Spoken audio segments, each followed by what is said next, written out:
Greetings, Culture Warriors. This is Jeff Vieira, author of Culture is Everything, and your host for this latest dispatch from the front. Kind of a good news story for you today. This one from CBS News. Kate Gibson is the author. Barista gets $90,000 in tips after abuse by San Diego Karen. When Amber Lynn Giles expressed her indignation over a Starbucks worker's suggestion that she follow the company and county's public health mandate by wearing a face mask, she likely had no idea how profitable it would prove for the barista she blasted. Giles, or Gills, is the latest social media participant to be dubbed a Karen, a name now used to reference white women acting entitled in public. The San Diego resident on Monday posted a photo of Starbucks employee Lennon Gutierrez on Facebook saying the young barista refused to serve me because I'm not wearing a mask. Next time I will wait for cops and bring a medical exemption. The self-described activist and yoga instructor did not respond to a request for comment, but made clear in multiple posts that she rejects medical data and science showing masks curb the spread of the coronavirus. As of Sunday, 5,931 Californians had died of COVID-19, the disease caused by the coronavirus, according to Johns Hopkins University, and San Diego has required residents to wear masks in public since May 1st. The widely shared and commented upon post promoted many expressions of support for Gutierrez, including from those who wrote they'd like to give him a tip, prompted by a sympathetic stranger. Matt Cowan to start a virtual tip jar for the worker on GoFundMe. The donation page, entitled Tips for Lennon Standing Up to a San Diego Karen, had raised nearly $91,000 for Gutierrez as of Monday morning. Everybody is rallying around somebody for doing what they're supposed to do and trying to protect everyone else. It just goes to show you that there are a lot of good people out there, and that outweighs the bad, Cohen told a San Diego news outlet. Gutierrez, an inspiring dancer, posted a Facebook video expressing gratitude for the donations and relaying his surprise that an unpleasant incident that lasted just a few minutes could result in something so big.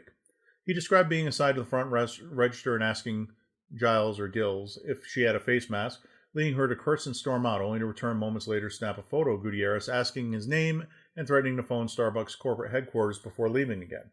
We respectfully request customers to follow social distancing and safety protocols recommended by public health officials, including wearing a facial covering when visiting our stores, a Starbucks spokesperson stated in an email.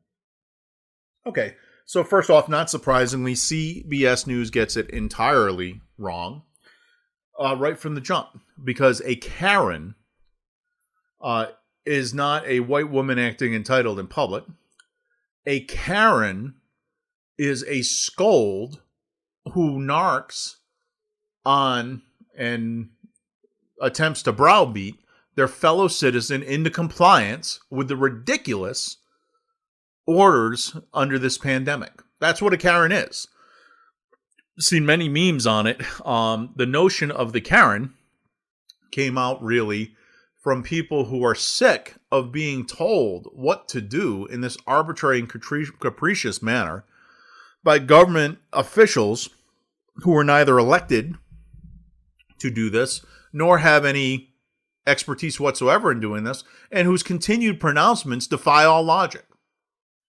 That's what a Karen is. Karen is a quisling, to use the World War II era phrase that was named after Vidkun Quisling, who, after the Nazis invaded Sweden, offered to run the equivalent of Vichy Sweden, conquered Sweden on behalf of the Nazis.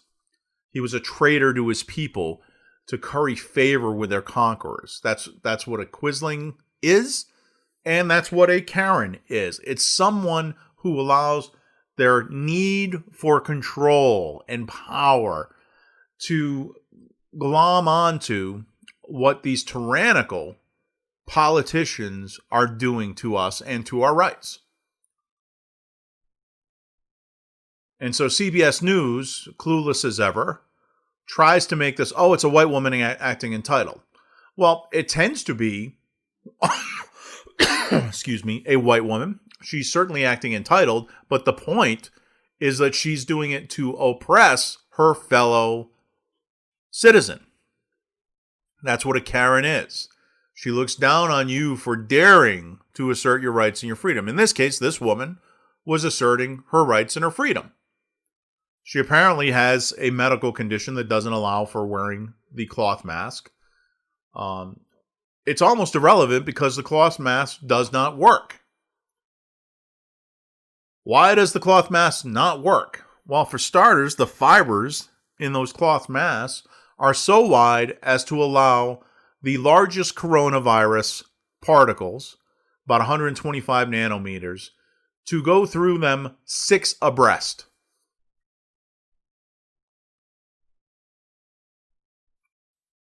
Okay.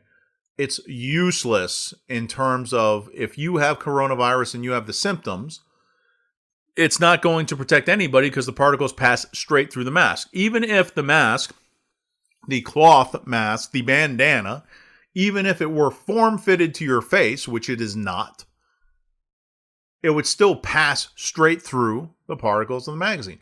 And if you don't think that's the case, then kindly pull your shirt up over your face and breathe. And if oxygen is coming in and carbon dioxide is going out, then guess what? It's obviously got holes, right? Pores. Now the fact is that CO2 and O2 molecules are about 500 times smaller even than the coronavirus, right? So you'd be in real trouble if you pulled your shirt over your head and you couldn't breathe. That'd be very problematic for you. But these stupid cloth masks are nothing more than a sign of your submission to whatever it is you're being told by the politicians and the media. That's all it is. It is the equivalent of the armband or the yellow Star of David that the Nazis required people to wear in order to continue to exist in Hitlerite Germany. It serves the same purpose. Hey, we're with you. And the Karens are really like the Gestapo. Or more closely like those kind of fellow travelers who would narc on their own citizens, very similar to what those employed by the Stasi in East Germany, right? Whose job was to listen, eavesdrop on, watch their neighbors, and turn them in for crimes against the party. That's really what a Karen is and what they're trying to do. So this woman wasn't the Karen here. The barista really wasn't being a Karen either. The company has a policy. He's trying to just ensure that the policy is being followed. His job is to pass out the coffee. He doesn't make the policy. And so I think the story on balance is good because they recognize that, hey, it wasn't this person's issue. And so he doesn't deserve to be cursed out by a customer for simply enforcing the policy that his company has. Now, I think Starbucks absolutely stinks. I don't go there. I don't give them a dime. And I think that's the proper response to companies that have policies that are just stupid. Now, I will bend over backwards during this time to try and support some of these restaurants, knowing how hard it is for them to stay open. So for the smaller shops, I do go in. There is an Asian grocer that's closer to downtown Denver. Denver has an absolutely ludicrous mayor who's looks like he's wearing an armband himself with these ongoing pronouncements. But he actually had a police officer stationed outside this Asian grocery store to make sure people wore stupid masks. And I thought about turning around and going home. I had my daughter with me at the time. And then I decided, well, I don't really want to punish this grocer, who's probably seen a decline in business simply because they're an Asian grocery and the coronavirus came from China. So, I'll makeshift up a stupid mask, which we did out of some baby wipes. Stupid thing.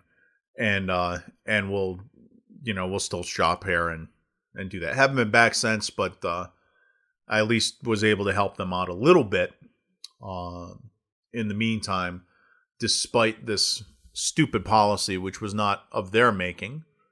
As you can imagine, many people from Asia are familiar with the cultural thing of if they are sick, they will put on a mask themselves. It's more for a hygienic thing than anything. Again, it doesn't really prevent the passage of particles, but it certainly keeps the social embarrassment down of if you have a cough or a sneeze and you don't get your arm up in time.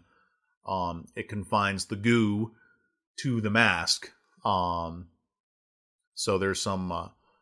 it's more of a sociological thing than a epidemiological thing, if you will. So the other thing about the mask is you can tell that our would-be rulers do not believe in it themselves because they continue to appear on TV and in public without it.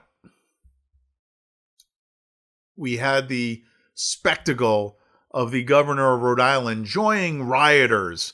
She's been particularly a Karen on the subject of the masks. And then as soon as the riots break out in Providence, she's out there with her mask off and her arms around the rioters. So what does that tell you about what she really believes about this virus and its transmission? Okay, it's that clear. There's YouTube footage all over the place. You can look for it of reporters taking off the masks, and politicians as well, taking off their mask as soon as the camera goes off. So what does that tell you about what they really believe? It's a bunch of nonsense.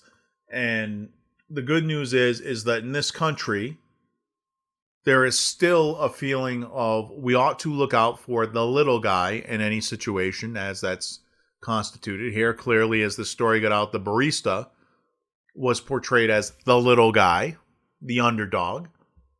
And so people responded by giving a sizable sum of money to that person. And God bless them for it. I hope that that money helps them in pursuing their dream. This person wants to be a dancer. Dance lessons cost money. It doesn't pay a lot.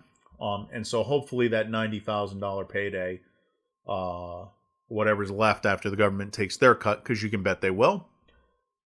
Hopefully that enables this person to move up on the ladder of their chosen profession and makes their life a little easier in the process. So Lenin Gutierrez, good job on maintaining your grace under fire, even in implementing a bogus policy passed down by your bosses. And for the Amberlynn Gills or Giles, who's been demonized by CBS, I hope that a similar fund is raised for you, because somebody has to start standing up to these petty little dictators with their asinine little dictates and say the emperor has no clothes. And it would be nice to see you get a nice big payday as well, because we need both the cheerful customer servants, Lenin Gutierrez, and we need the not gonna take it anymore aspects of an Amberlynn Gillis or Giles in this country at this time. Need both of them. So I'd like to see both get rewarded for being who they are. Have a great day.